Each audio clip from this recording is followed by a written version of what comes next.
I am a nerd. and I'm okay with that. I am a trekker. Is anyone here into Star Trek? Okay. Well, the scene I was going to show you before our technical difficulty was a scene from Deep Space Nine. I am a huge fan of Captain Benjamin Sisko. He is one of the best captains that was ever on that show. And the reason I liked him the most is because he was portrayed as an amazing human. He had pain, he had victories, but he had a rage inside of him.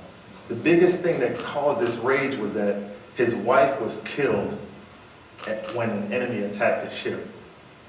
He had to abandon the ship, and when he did, he never forgave himself for it. He carried the weight of her death on him forever. So I'll ask you guys a question. How many of us can relate to Captain Sisko? How many of us are stuck after we made a decision and we can't move past it and we can't move forward? Too many of us share this. But what if I can give you something that will change your perspective? What if I can give you a tool that will get you to stop looking behind you and to look forward to you? That is what I would like to share with you today.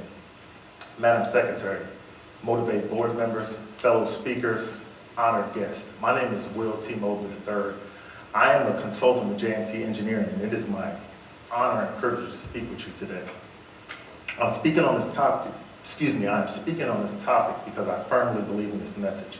And I hope that after these few minutes we have together, that I imprint on your psyche. I'm trying to make you realize that you need to focus your efforts on what matters most. And that is the world in front of you, not the world behind you. I'm going to show you that your windshield is larger than your rearview mirror. Now, excuse me. When I say that your windshield is larger than your rearview mirror, I mean it's an analogy, but I want you to look at it.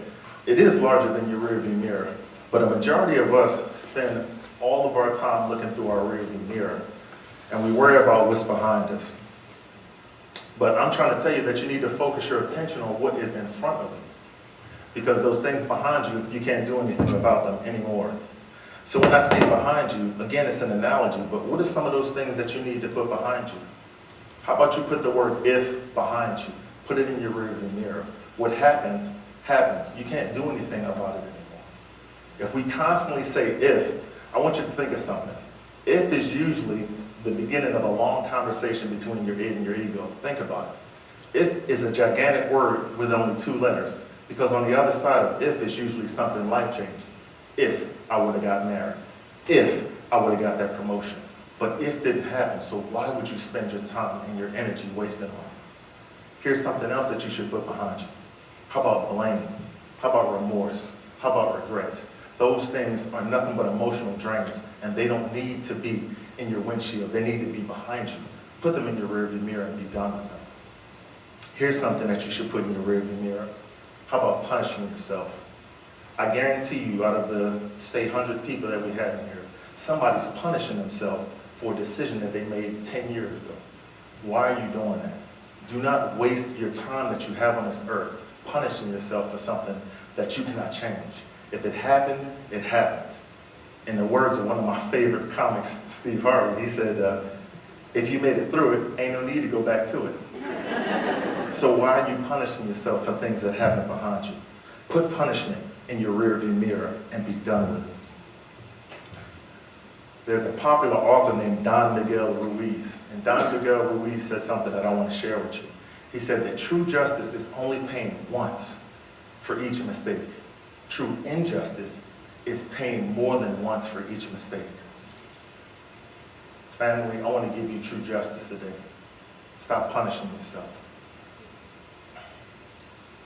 The scene I was going to show you was Captain Sisko. This is him looking at his wife, and he's punishing himself. How about he give himself some true justice today? So I've told you about things that you need to put in your rearview mirror. Now I want to tell you about things that you need to look out of your windshield. And when I say that again, I mean to look in front of you. So how do you continually look in front of yourself and stop wasting your time lamenting over the past? Now, I'm not a doctor, but I did sleep at a Holiday Inn Express last night. went to the website Psychology Today, and Psychology Today had this long clinical way of how to get past things and how to put things behind you. But I'm a person that believes in KIS, keep it simple. So I love letter mnemonics, and I love the letter P. So I came up with something that I call the 5 Ps. Again, I'm not a doctor, but just bear with me. In order for you to keep looking forward and stop looking backward, the first thing you got to do is process. Face it. Don't compartmentalize it. Allow it to her to lift you. But here's the thing about processing things. You cannot do this by yourself. Use the professionals that are out there, psychiatrists, psychologists, counselors, social workers, clergy, pastor. Don't do this by yourself. The first thing you have to do is process. After you process, the next thing you need to do is push past it. Now, once you process it, you can learn how to deal with those emotions that you're facing. And how do you push past it? You push past it with the tools that you're going to learn from those people in the process stage. How about prayer, meditation, conflict resolution, forgiveness? These are tools that will remove the guilt of all those events that you go through. Now, after you process and push past it, the next thing you need to do is prepare a plan. You're going to have so much energy and so much restlessness after you start these first 2 stages that now is the time that you want to put something, as I would say in my younger days, on wax. Now is the time that you want to put something down. But here's the thing about making a plan. You can't do this by yourself. You want to lean on mentors that will help you with your plan. And the thing about a plan is that it has to be smart. It has to be smart. S-M-A-R-T. Specific, measurable, achievable, realistic, and time-bound. Here's the thing about plans. Write it down and get someone to hold you accountable. I'm going to say that so somebody in the back can hear me. Write it down and then get somebody to hold you accountable. Goals that are written down become plans. Goals that stay in your head are dreams. I'm telling you to prepare a plan today. After that, the next thing you want to do is proceed in the present. Now here's a word that I want you to take home today. The word is mindfulness. Mindfulness. Now I'm going to give you the simple takeaway is that it means to stay in the present. But please Google that word because it means much more than that. When you proceeded in the present and you've done all those previous steps, this is where the rubber hits the road. In Del Dot, there's a phrase called an execution phase. Here's the execution phase. Here's where you build sweat equity. Here is where you write your narrative. This is where I want you at. This is where you need to be at. This is how you keep looking forward. This is how you stop looking in your rearview mirror. Here's a dumb question, but have you ever seen a rearview mirror on a racehorse? No. You know why? Because they don't care about what's around them. They wear blinders because the finish line is in front of them. I am telling you, team, that the finish line is in front of you. You can't look behind you. Your windshield is bigger than your rearview mirror. If I could, I'd like to share a story with you. A story about a young man, let's call him Thomas. Thomas grew up in the inner city. He had a father and a mother. And his father was a member of the United States Army. His father was a veteran of the Vietnam War. His father came home with PTSD. They didn't know that's what it was. They just came home like that. He brought home a lot of demons from that war. He brought home violence. He brought home substance abuse. He brought home triggered patience. Thomas saw things in his life that he shouldn't have saw at that early of an age. When Thomas was 7 years old, he was homeless. He lived in a homeless shelter for 98 days. And as things changed with Thomas and he started to grow, his neighborhood changed. If you think the opioid epidemic is bad, you should have saw the crack epidemic in the 80s. Destroyed the middle class neighborhood. And this is all when Thomas grew up. By the time Thomas was 14, 15 years old, he started to roll with a crew. He started to roll with a posse, and his posse wasn't nice. Very loose in the mouth, very quick with his hands. In all truth, Thomas was a miscreant.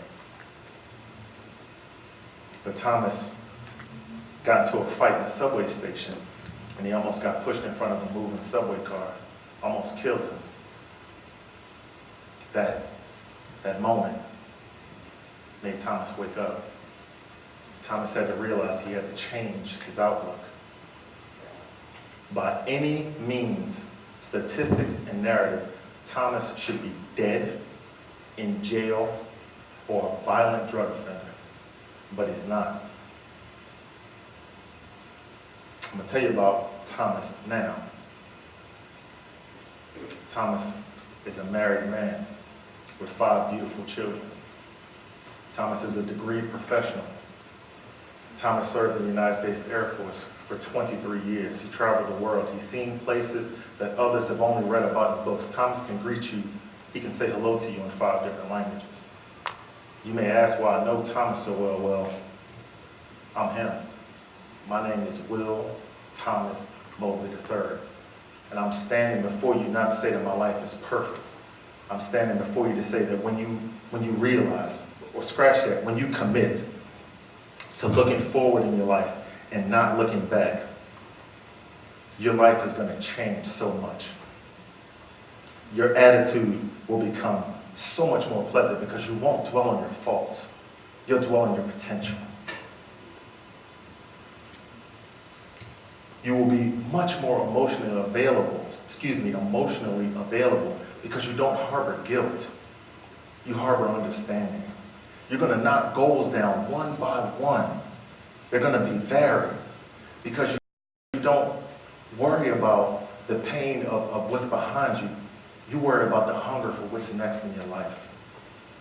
I'm here to stand before you to tell you that your windshield is bigger than your rearview mirror, and the past doesn't define you. All that was a chapter. Remember, family, we're not designed to operate in reverse. We're designed to move forward. So that's where you need to focus your energy and attention at. You need to focus it in front of you. Remember what to take from the past, and better yet, remember what to leave there. Remember the 5 P's that I told you, and how they may help you. Forgive yourself today. Give yourself some true justice. Stop doubting yourself.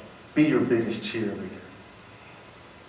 Our eyes are put on the front of our head for a reason, and that's so you can look forward. In closing, I hope after hearing this, that you leave here with a vision to go forward and to blaze a trail of excellence. Leave a legacy, not a cautionary tale. Your windshield is bigger than your rearview mirror for a reason. Stop looking behind you. You're not going that way. For your time and attention, I thank you.